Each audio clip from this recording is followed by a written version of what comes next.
Alright, guys, so tomorrow Curtis Blaydes is taking on Sergei Pavlovich. And my official prediction for this fight, I think that Curtis Blaydes is going to win by a second round TKO.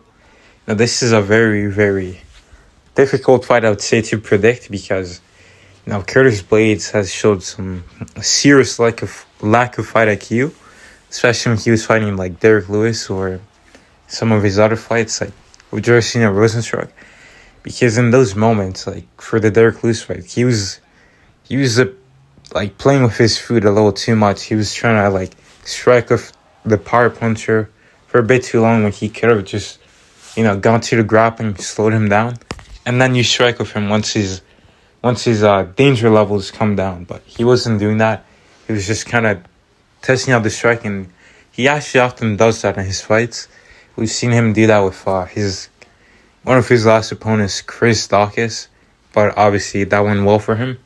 But when he goes up against like a dangerous striker, like for example, Alistair Overeem or what's his name, Jersey Rosenstruck, he got caught with knees in both those fights as he was going for takedowns, and that's pretty worrying. Because if they're catching you with knees, knees are a bit harder to land than uppercuts, simply because of like where they are and compared to your hands, which is like much closer to you and closer to your opponent's face. But he was getting caught with flying knees by both of them, which is not good when you're going for takedowns and you're getting intercepted like that.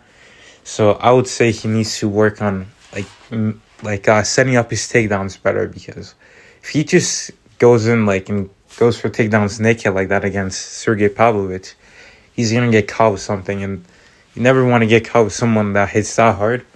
Arguably hits like somewhere around like Francis Ngannou power levels, because that dude hits really hard, and Curtis Blaydes has been knocked out 3 times, so his shin might not be the best, but he's gonna have to win this fight through his wrestling. And he did say that most of Sergei's opponents have been kind of stationary opponents, which is kind of true. And while his footwork is really good on the feet, like he'll move around quite a bit, create angles, change stance, like move around, but you don't want to stay too long on the feet, with this guy, because I don't think he's got the reach advantage.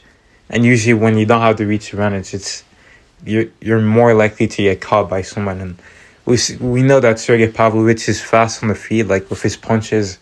He's got good boxing, and Curtis Blaydes has to really watch out for those uppercuts. But I think if he plays it right, he can kind of bait Sergei into an exchange and then go for a level change and take him down. Because when you look at Sergei Pavlovich versus Alistair Overeem, you see that Sergei looked like he had no idea what he was doing when he was on the ground. Like, he laid flat on his back. His head was touching the mat, actually, which is, you never want to do that. You always want to kind of crunch your body a bit when you're on the ground.